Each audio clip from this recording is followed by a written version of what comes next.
"Sir, you don't belong here. First class is for real ticket holders." The flight attendant's voice sliced through the quiet cabin. All eyes turned to the tall black man in seat 1A. Calm, silent, holding a single leather briefcase. He looked up slowly, meeting her glare. "I paid for this seat," he said evenly, but she only scoffed. "Sure you did. Show your real ticket." Whispers spread. Phones came out. A few passengers chuckled. One muttered, "He's probably sneaking in." The attendant stormed off. "I'm calling the pilot." But the man didn't flinch. He just checked his gold watch and sighed. 12 minutes later, the pilot rushed in, pale and sweating, because the man they were trying to throw off the plane was the CEO of the entire airline. The cabin buzzed with tension. Flight attendants whispered at the front, glancing nervously toward seat 1A.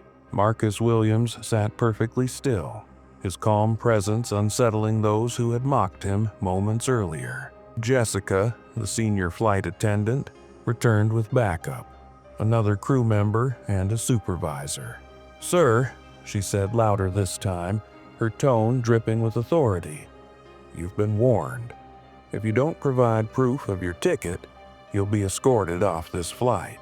Marcus tilted his head slightly, his deep voice calm but firm. "I've already shown you my confirmation. It's not my fault you don't recognize your own airline's executive ID." Her jaw tightened.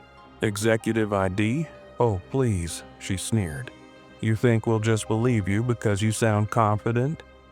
A man in business class leaned over, smirking. Typical, always playing the victim card. Laughter followed, sharp and cruel. Marcus said nothing. Instead, he adjusted his cufflinks, engraved with his initials, and took a quiet breath. He wasn't angry. He was disappointed, because in just a few minutes, every person laughing at him would regret it. Jessica tapped her radio. "Captain, we need assistance in first class." Passenger refusing to comply. From the cockpit, the door opened. Captain Morrison stepped out, tall and commanding. 20 years of flying had made him immune to passenger drama, or so he thought. He walked straight to Marcus. "Sir, I'm Captain Morrison. I've been informed you're refusing to cooperate. Is that correct?" Marcus looked up slowly, his eyes steady. "No, Captain," he said calmly. "I've just been waiting for someone in authority to finally listen." The cabin had fallen silent. Every passenger now watched, phones raised, recording. The air felt thick, like the calm before a storm. Captain Morrison stood with his arms crossed, authority radiating from him. Jessica folded her arms smugly, convinced the problem was about to end her way. "Sir," the captain began, "this flight is already delayed. Show your ticket and ID or we'll have to escort you off." Marcus remained calm, voice even. "Captain, I've shown everything to your staff twice. They didn't even look properly."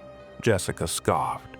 "You showed us a photo of a boarding pass on your phone, probably edited." A few passengers chuckled.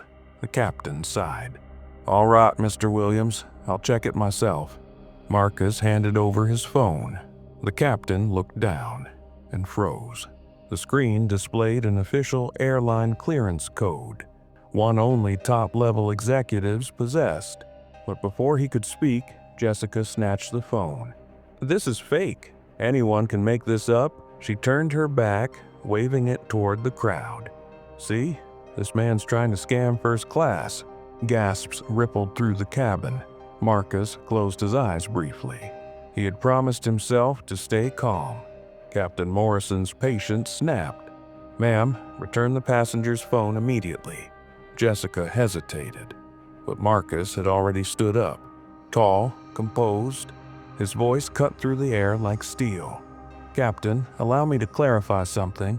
He reached into his coat pocket, pulled out a black leather folder, and placed it gently on the seat tray. The golden seal shimmered under the cabin lights. Department of Homeland Security. The room went still. Jessica's face turned pale. The captain blinked twice. This can't be real." Marcus met his eyes, steady and cold. "Director Marcus D. Williams, Head of Security, Operations for Federal Aviation and Transport." He paused, letting the words sink in. "You just detained and publicly humiliated a senior federal official without cause." The captain swallowed hard. Passengers whispered in disbelief, their phones still recording. Jessica stammered. I didn't know, sir. He didn't look like..." Marcus cut her off sharply. "Didn't look like someone who belongs in first class?" Her words died in her throat. Marcus turned to the captain. "Ground this plane now?" The captain hesitated. "Sir, with all due respect..." Marcus pulled out his phone, tapped once, and held it to his ear. "Control, this is Director Williams. I'm invoking Code Black on Flight 237. Full halt. Security protocol in effect." Within seconds, his command echoed through the airport control tower. The engines powered down. Lights flickered. A collective gasp filled the cabin. Marcus stood calmly, his presence radiating quiet power. "Captain, I'll be debriefing your crew personally," he said. "Especially the ones who think authority comes with arrogance." Jessica's eyes welled with tears. She tried to apologize, but Marcus simply said, "Save it. You'll have plenty of time to explain when you're interviewed by my department." The captain exhaled heavily, realization dawning. He had just crossed the wrong man. The engines went silent. The glowing seatbelt signs flickered red as the plane came to a dead stop on the runway. Passengers exchanged confused whispers. No one had ever seen something like this before. Marcus stood tall in the aisle, his calm voice cutting through the tension. "This flight is now under federal review. No one moves until my team arrives." Jessica looked terrified, clutching her headset. "Sir, I didn't mean..." Marcus turned slowly, eyes sharp as glass.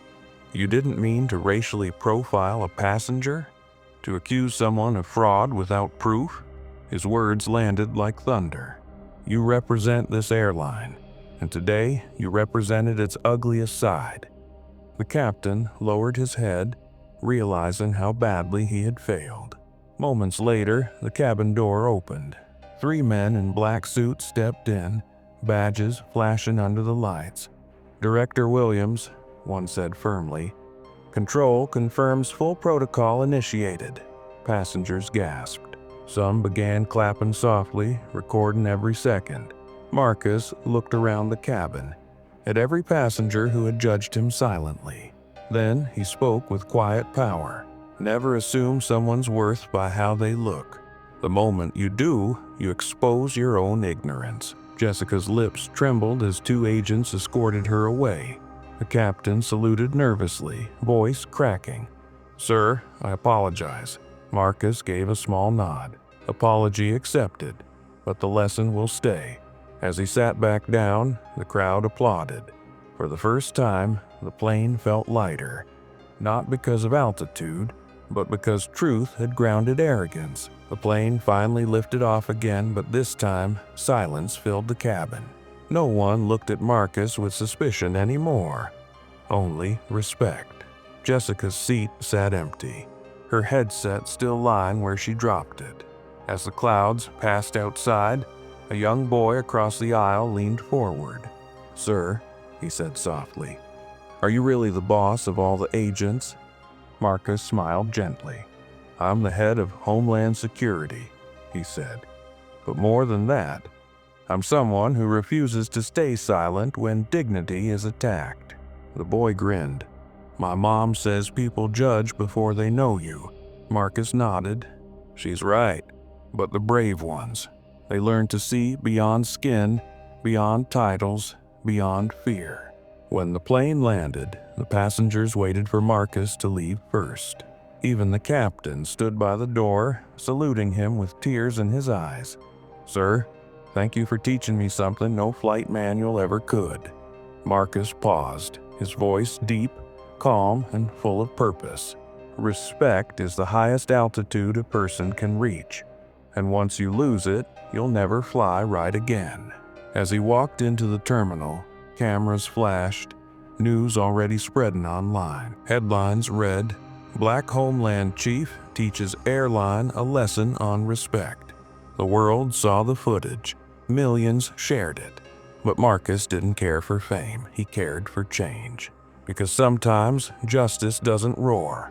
It lands quietly in the form of truth that humbles arrogance. And to everyone watching, remember this: never underestimate someone based on how they look, because the person you judge today might be the one who writes your tomorrow.